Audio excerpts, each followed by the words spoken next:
What's remarkable this week is that so many things have happened in the news. One of the largest ones was the case where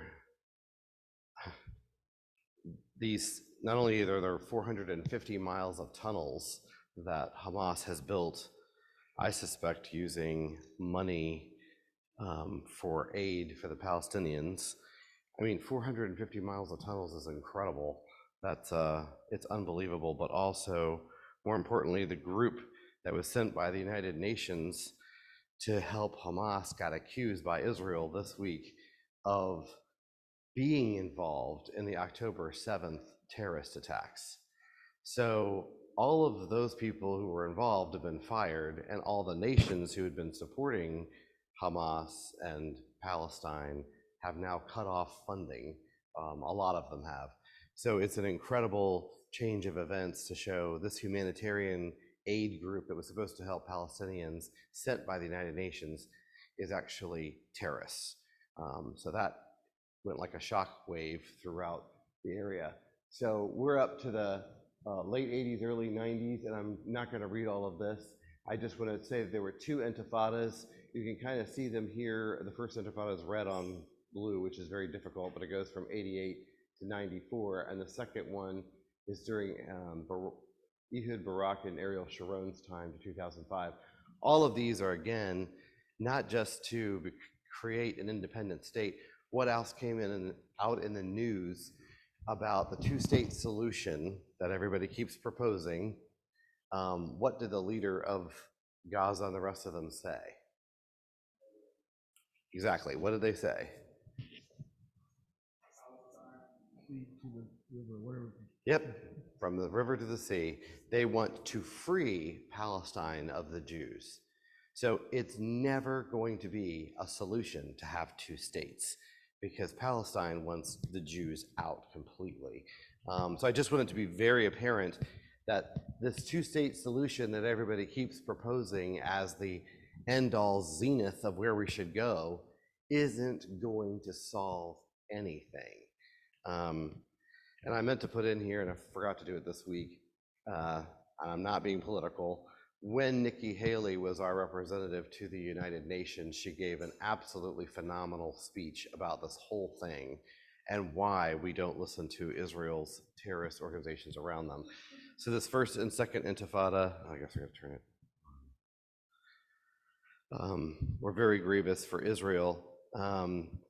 And Israel constantly won, but it was a constant battle to try to keep these occupied territories in check.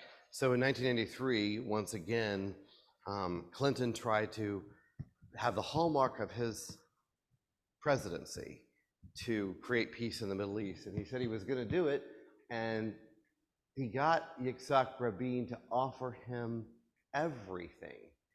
And Arafat turned it down. I mean, independence, their own government, all the land they wanted, everything. And Arafat said no. Why did Arafat say no in 1993?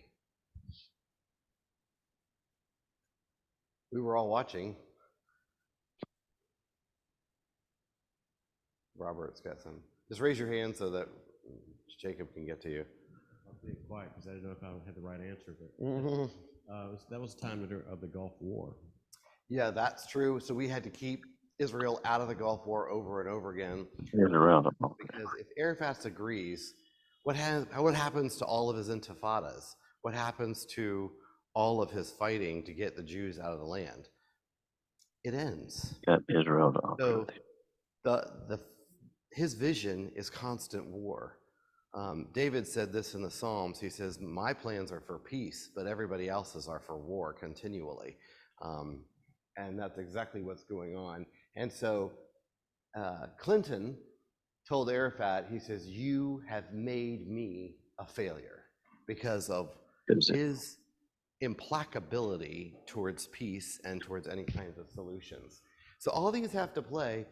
I'm just showing you Israel has tried and tried and tried to make peace, to give away land for peace, to find solutions to this Palestinian problem. And it keeps rolling back on them like the rock on Atlas. It's just like, oh my goodness, this is never going to end. And yet the people keep siding with the Palestinians, who are terrorists at every level, underground, above ground, in the sky, it doesn't matter. And also politically, and even their aid is helping them become better terrorists. So I want to read about the assassination of Yitzhak Rabin.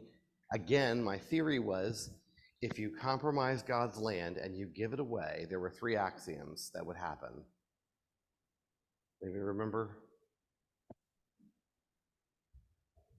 So we saw it before Carter, but basically, if you give my land away, there's going to be severe consequences for everybody involved. You're not going to have land for peace, and I'm going to punish all those who are directly involved, and they're going to lose their standing. So Yitzhak Rabin was the one involved in this 1993 one. Can I get a reader for the slide? Go ahead. The assassination of Israeli Prime Minister and Defense Minister Yitzhak Rabin was the culmination of an anti-violence rally in the support of the Oslo peace process. Rabin was disparaged personally by right-wing conservatives and Likud leaders who perceived the Oslo peace process as an attempt to forfeit the occupied territories in a capitulation to Israel's enemies. National religious conservatives and Likud party leaders believed that withdrawing from any Jewish land was heresy, and Likud leader and future Prime Minister Benjamin Netanyahu accused Rabin's government of being removed from Jewish tradition and Jewish values.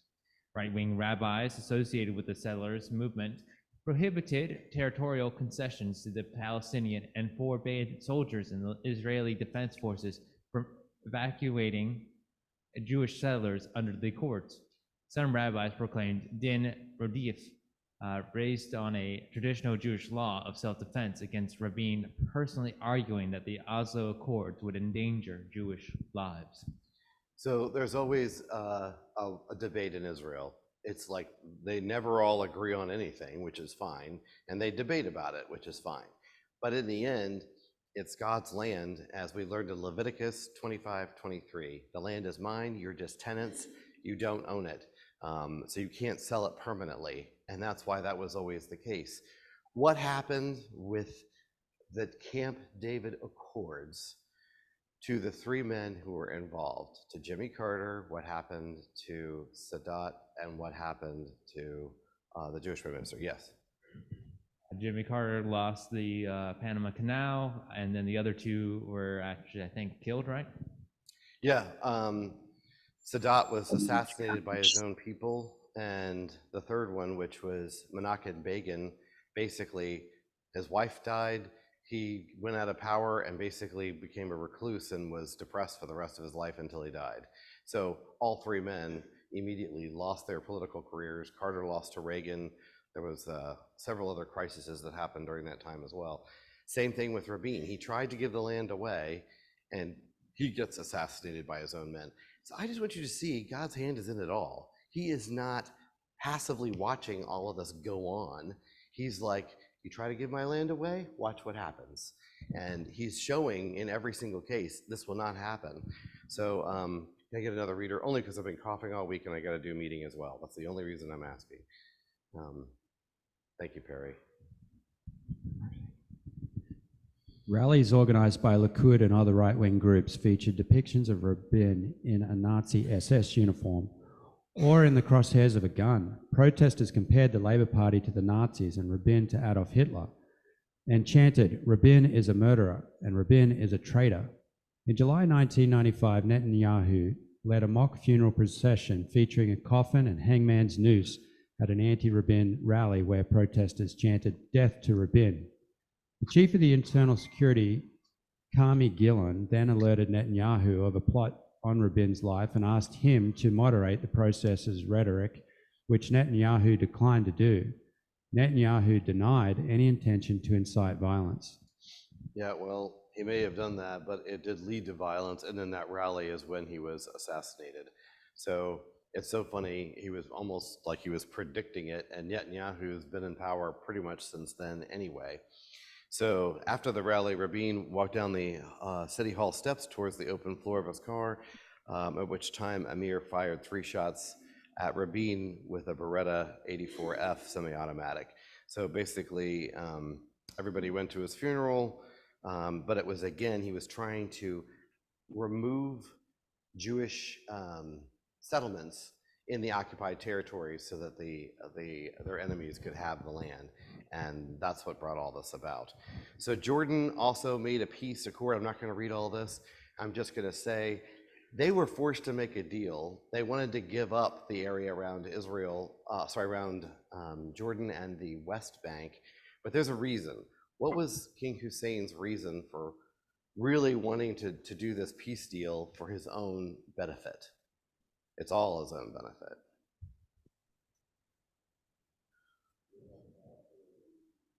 Say it again. Absolutely. So he already had enough Palestinians, thank you very much, and the demographics would have overthrown his own country. So he basically said, all right, you can have this land, but you keep all of the Palestinians that are in it. So he didn't want to annex 2.5 million Palestinians into Jordan because it would threaten the Hasmonite dynasty. So he relinquished the claims over the West Bank back to its the 67 boundary stood. So it's a major move. And Jordan's always had a little bit of a different relationship than all the rest of the Middle Eastern nations in that because they're right next door and they depend on Israel for billions of gallons of water all the time. So that was part of this deal, that they got a specific amount of water constantly sent to their country as a result of this peace treaty. So I'm going to skip that. There was also the Wye River Memorandum in 1998 that the United States did with Israel and Palestine. It wound up in a stalemate and it never went anywhere. And Netanyahu returned from the Wye Conference to face growing political trouble. The Bank of Israel had been used high interest rates for dramatic effort to reduce Israel's inflation. While the policy succeeded overall, the inflation was cut by 2/3. So he had to go home because of domestic problems. And again, this was another peace deal to try to make things work. So I'm going to play this little video. Hopefully it will work. Let me know, Walter, if there's any trouble. There's no sound. Controversial as that between Israel and the Gaza Strip. Many consider this 25-mile-long region on Israel's southern border to be occupied territory. But what is less known is that there has actually been no Israeli presence in Gaza since 2005. Back then, Israel made a risky and extraordinarily divisive move by unilaterally removing all of its military forces and uprooting all of its civilian settlements from Gaza, leaving the Palestinians to govern themselves. Viewing the Palestinian leadership as unwilling to work together with Israel to advance peace talks, the withdrawal was meant to, in the meantime, both reduce the conflict between Gaza and Israel and help improve Israeli security. Hopefully, this would lead the Palestinian leadership to get back on track and resume peace negotiations with Israel. This ambitious gamble was conducted by none other than Ariel Sharon, one of Israel's most right-wing prime ministers, known for his combative military background. And so when he did this, he had a stroke and died 10 years later. Okay, so he did do this. He did remove he removed Jewish settlements in Gaza and pulled out completely. So what he said is an absolute fact. Gaza has been under self-rule since 2005. We're almost 20 years later, we find out there's 450 miles of tunnels underneath all of this. Where's all this monetary aid and humanitarian aid for the Palestinians gone? Tunnels, weapons, all this stuff, and they're still living in poverty. So it's a giant black hole. You can keep putting money into it, and all it's going to produce is more poverty, more violence, and more ignorance. Yes, Randy? I understand that Israel allowed the concrete to go in at all because they were going to build buildings and make the people's lives better. I'm just typing something. And they didn't. Like you said, they built the tunnels instead. Yeah, and it's just incredible. And the tunnels were for secret cells. It was to maintain their government while it was happening. Has Hamas used historically, in the present and in the future, basically the Palestinians as human shields. All the time. All the time. It never stops. So this is relevant to us today because we keep seeing this decade after decade. We're at the 50th anniversary of the Yom Kippur War. And like we said, World War I freed up the land. World War II brought back the people. World War III will bring back the king. So that's what we're waiting for. Hardline pro-settlement stance. This was the military leader who titled his 1989 autobiography, Warrior. And it was a gamble, one that many consider to be a failure. How did this unilateral move create intense division and tension within Israel, and what were its consequences?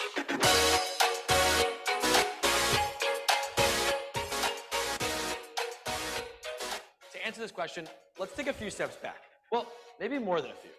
When we say the Gaza Strip, what exactly are we talking about? Gaza has been inhabited since at least 3000 BCE and has been ruled by dozens of empires. But by the early 16th century, Gaza and the rest of the region called Palestine was part of the Ottoman Empire, which stretched across the Middle East. Things stayed that way until the end of World War I, when the region fell to the British. The British continued to administer the land under what they called the Palestine Mandate, or the British Mandate for Palestine, with an aim of determining a future for the Jews and the Arabs living there. They tried to keep a lid on the region, but didn't really go well. There were infighting, riots, revolts on both Jewish and Arab sides. By 1947, Britain was fed up and decided to relinquish their control of the region. The UN voted in favor of the historic partition plan, dividing the region into a Jewish state and an Arab state. The Jewish leadership agreed to the plan, while the Arab leadership declared war. The Jews declared the establishment of the State of Israel on the section of the Palestine Mandate that had been assigned to them. After being attacked by the surrounding Arab armies, Israel pushed back, extending its boundaries to more defensible and viable positions, and emerged from its war of independence victorious. As for the rest of the Palestine Mandate, during the war, the West Bank with its Palestinian inhabitants was taken by the Jordanians, and Gaza with its Palestinian inhabitants by the Egyptians. And any Jewish communities that had existed in those regions were dismantled. Jump forward to 1967. Egyptian President Gamal Abdel Nasser was threatening the annihilation of Israel and backed it up by moving his tanks and troops into the Sinai Peninsula. With war imminent, Israel launched a preemptive strike that was so successful, it crippled the Arab states' air forces, and Israel won the war in just 6 days. In its victory, Israel secured Gaza, Sinai, the Golan Heights, and the West Bank, giving the state more defensible borders and reducing future threats. But by gaining control of these territories, Israel also came to govern a large Arab population who were neither Israeli citizens nor eager to be under Israeli rule. Meanwhile, a grassroots movement began in which Israeli citizens began to return to the newly secured land. Some of these areas, mainly in the West Bank, had been home to Jewish communities in the years leading up to the War of Independence, while others had not been settled by Jews in centuries. Some of the settlers, as they came to be called, were motivated by religious reasons, aiming to restore historical and biblical claims to the land, which had been under ancient Jewish rule for approximately 1,000 years. This sentiment applied mainly in the West Bank, the region surrounding Jerusalem, which had always been central to the Jewish nation and faith. Other settlers, mainly in Sinai, were motivated by a more modern, secular, pioneering perspective, and still others were motivated by security concerns, wanting to establish a populated buffer between Israel and its surrounding Arab enemy states. Eventually, in 1979, Egypt made peace with Israel in exchange for Israel returning the Sinai to the Egyptians. Israel made the difficult sacrifice of uprooting its settlements in Sinai in a tense and emotionally charged atmosphere that was only a taste of what would come 2 decades later during Israel's evacuation of Gaza. After a 6-year-long violent popular uprising known as the First Intifada that began in 1987, Israel attempted to broker a comprehensive peace with the Palestinians. In 1993, Israeli Prime Minister Yitzhak Rabin and Palestinian leader Yasser Arafat signed a series of agreements on the White House lawn known as the Oslo Accords, which would serve as a guide for future negotiations. The future negotiations would work to effectively transfer civilian responsibility of Gaza and the West Bank to the newly formed Palestinian Authority. That meant police and security, local government, maintenance of infrastructure, and more, all being run autonomously by the Palestinians. For a short time, peace looked like it might actually be possible, but negotiations began to break down as a wave of suicide attacks by Hamas and the group Islamic Jihad swept across Israel in the mid and late 90s. Other factors included the assassination of Prime Minister Rabin, and some say the continuation of building in the West Bank. In a last-ditch effort for peace, U.S. President Bill Clinton hosted Prime Minister Ehud Barak and Palestinian Authority Chairman Yasser Arafat at the 2000 Camp David Summit, during which Arafat was presented with an unprecedented offer. But Arafat walked away, stunning Clinton, who years later said I killed myself to give the Palestinians a state. I had a deal they turned down that would have given them all of Gaza, between 96 and 97% of the West Bank, and compensating land in Israel. With the breakdown of Camp David, the violence of the Second Intifada erupted in September of 2000, now conducted by both Hamas and Arafat's PLO. Many Israelis became disillusioned about the prospects for peace, and the country elected a right-wing government headed by former military officer Ariel Sharon. In the midst of a Palestinian uprising, with this hardline politician who had a controversial military history as prime minister, you'd expect some unyielding and uncompromising policies, right? Well, that's not exactly what happened. Sharon began, predictably, by cracking down on Palestinian terrorism. But then, in December of 2003, he made an astounding move, the unilateral decision to withdraw 100% of Israeli military forces and civilians from Gaza. Withdrawal from territory was something he had campaigned against. I just want you to get that's where it all started with this particular situation. Is what Ariel Sharon did in moving all the Jews out of that area was remove the eyes and the ears of what was going on in Palestine to allow all the stuff to happen that just occurred. So history is important, because if you don't understand what actually took place, you can't understand today or why it's happened the way it has. This opened the door for terrorism to flourish in Gaza. So I'll continue on. That was withdrawal from pretty much any territory, let alone withdrawal from 100% of Gaza. It's like, imagine a Republican president suddenly deciding to pass universal health care or sweeping gun control legislation. Sharon formed a coalition with the left-wing opposition in order to pass the plan, calling for the complete withdrawal by the summer of 2005. Now, these weren't some small tent cities where Israelis were slumming it. Gush Katif in the south of Gaza was a block of 17 towns populated by 8,800 Jews in fully built communities with roads, infrastructure, industry, even state-of-the-art greenhouses, much of which had been there for decades. But the facts on the ground were that the Israeli settlers in Gaza were outnumbered by Palestinians more than 170 to 1, and 5 years prior, 124 Israelis had been killed by Palestinians in the region. Many believed the cost of maintaining a force of thousands of soldiers in Gaza to protect a relatively small Jewish population no longer made sense. Some also saw these settlements as an obstacle to peace. Others argued that these settlements acted as a buffer to Palestinian aggression, warning that without them, Gaza could turn into a breeding pool for terror and a launching pad for attacks against all of Israel.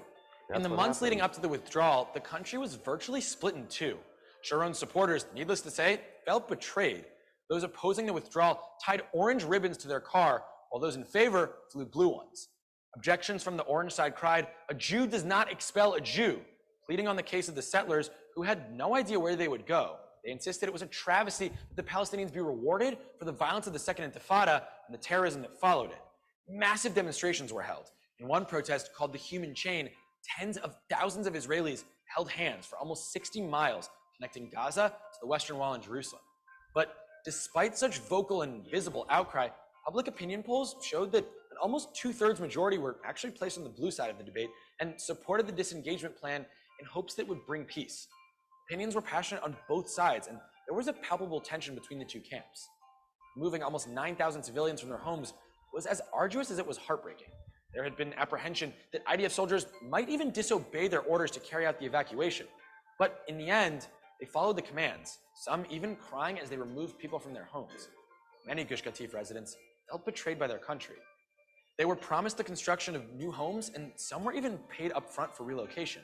But with the painfully slow machine that is bureaucracy, many of them found themselves living as refugees in caravan-filled trailer parks, unable to find employment or to move on with their lives.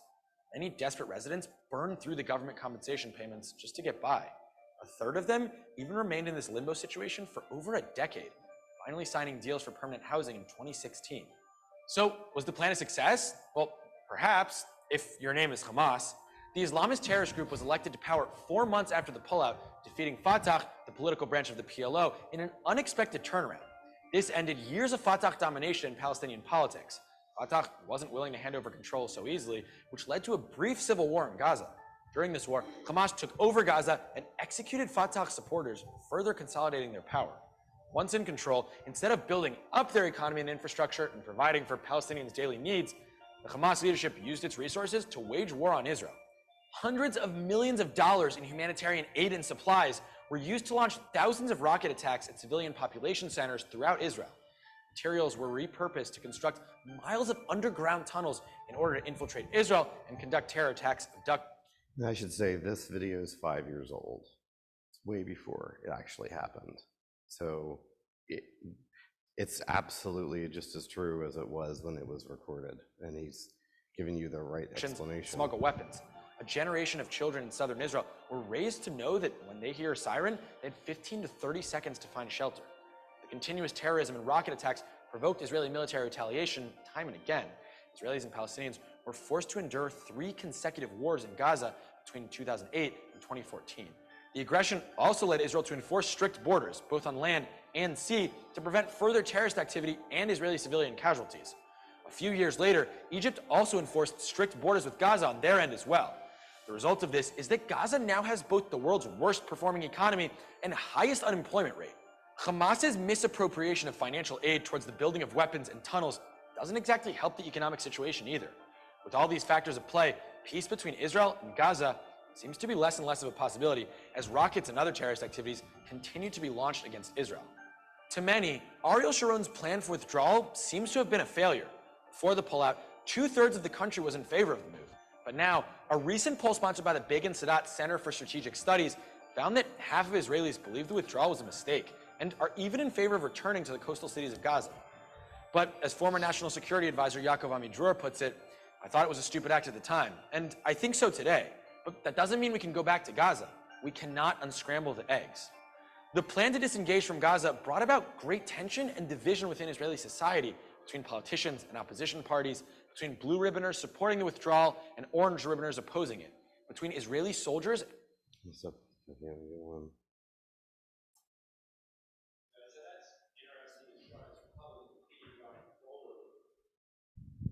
They've almost learnt their lesson from pulling out last time. Now they have all of Gaza. They're You would think they won't make the same mistake again. Yeah, you would. And now, like, most of the country is completely flattened. It's like, what will go back in there now that this has happened? And it's not going to be a Hamas government, and it's probably not going to be self-rule. So the next piece, and I remember this very well, in 2000, Ariel Sharon visited the Temple Mount, right? He was told, if you do this, there's going to be trouble. And this was in September of 2000 that he went, emphasizing Israel's claim to sovereignty over the Temple Mount, which they'd had since the '67 war. And the Palestinians maintained that Ariel Sharon came with thousands of Israel soldiers, which was not true, and defiled a Muslim holy place, when in fact Israel's internal security minister permitted Sharon to visit the Temple Mount only after calling Palestinian security chief and reserving his assurance that if Sharon did not enter the mosque, no problems would arise. Sharon did not attempt to enter any mosque, and his 34-minute visit was conducted during normal hours for tourists. Palestinian youths, eventually numbering around 15,000, shouted slogans to inflame the situation. 1,500 Israeli police were present at the scene. This was used as the excuse for all the violence that came right afterwards. And it did not stop. So what basically happened was, pretty much right after these events, so 2005 is when they pulled all the Jewish settlements out of Gaza. It was on January the 4th, 2006, that he suffered a huge stroke, and he basically remained a vegetable until his death in 2014, January 11th, 2014. So once again, the theory that if you give God's land away, what's going to happen to you? What happened to Sadat? What happened to Menachem Begin? What happened to Ariel Sharon and all the rest? Yitzhak Rabin, they all tried to do a land for peace deal and wind up dead. And I'm not saying that to be morose. I'm saying that because of Leviticus 25:23, where God says the land is mine. So we think we're probably yes, go ahead, Randy. distortion of the Palestinians on his visit reminded me of the distortion of the Jews when Paul came to the temple. They said he brought a Greek into the temple, which he of course didn't do. But That's great. That's a great roused up the mob comparison. for it. They went nuts. They just literally lost their sanity when that happened. The other thing I want you to think about is God told Moses to tell Joshua, when you come into this land, don't make any peace agreements with any of these people. You are to wipe them out because their sins have overflowed. And God said, this is my judgment against them. It's not that you're holier than them. It's that this is my judgment and you're going to carry it out. So don't make any alliances. What did Israel do when they came into the land? They made an alliance with who? Yeah, and for what? Moldy bread and bad wine? I'm like, at least make a deal with people who have good wine and good bread. And I don't understand why this even took place. So they make this peace alliance with them, and they find out a couple days later, they got towns all over the place, and they have to live with them. It doesn't just end there, does it? They get attacked, these Gibeonites get attacked by another nation, and they're like, okay, Joshua, you have to defend us, get over here. And so they have to do that. During David's time, there was a famine. Why was there a famine in David's time? Yes? Because Saul had, during his reign, attacked the Gibeonites and had made the peace treaty void by doing so, and God was punishing the Jews for reneging on the peace deal that they had made. So did God hold Israel accountable for their peace treaty with the Gibeonites? Did he make them keep the standard? Does God want Israel to make peace agreements or treaties with Hamas, with Hezbollah? God is the same yesterday, today, and tomorrow. It's man who keeps changing. So I just wanted to basically show you Israel has been blessed by a few countries besides the United States. This is Guatemala. They decided to move their embassy to Jerusalem well before us, and it's an amazing thing. So it's Jimmy Morales and Israel Prime Minister Benjamin Netanyahu who attend the embassy's opening, and that was in 2017, actually earlier than that. So it's just amazing that there are other countries that have done this and really have blessed it. So now we're looking right now at Syrian destruction of Damascus, which is probably one of the last things that we're looking for, and it's in Isaiah 17, an oracle against Damascus. Look, Damascus is no longer a city, it has become a ruined heap. The cities of Arwar are forsaken, and they will be places for flocks. They will lie down without fear. The fortress disappeared from Ephraim and the kingdom from Damascus. The remnant of Aram will be like the splendor of the Israelites. This is the declaration of the Lord of hosts. So this one has been bombed to death because of everything that's going on. So there are actually 4 of those that are going on. Next week, we'll talk about the Abrahamic Accords. Thank you. Yep.